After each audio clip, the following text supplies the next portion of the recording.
रेशनच्या तांदळाची तस्करी करणाऱ्या दोघांवर कारवाई. 50,000चा तांदूळ जप्त. रामपूर क्रॉस येथे रेशनवर विक्री होणाऱ्या तांदळाची तस्करी करणाऱ्या दोघांवर तालुका अन्न व नागरी पुरवठा खात्याचे तालुका आहार निरीक्षक व पोलीस प्रशासनाने मंगळवारी रात्री उशिरा कारवाई केली. अदनान पटेल राहणार शिंदेनगर व आकाश घाटगे राहणार जिजामाता चौक निपाणी अशी कारवाई झालेल्या दोघांची नावे आहेत.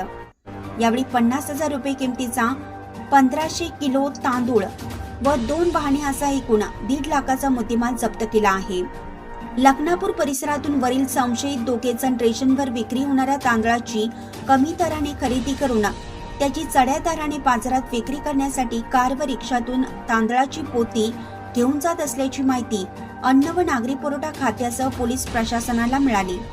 त्यानुसार वाहनाचा पाठलाग करून पटेल व घाटगे यांची वाहने थांबून तपासणी केली असता वाहनात रेशनवर विक्री होणारा तांदूळ आढळून आला.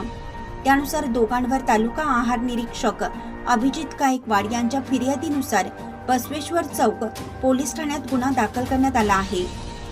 चॅनलला सबस्क्राईब केल्यामुळे बातम्या अपडेट तुमच्यापर्यंत लवकर पोहोचतील.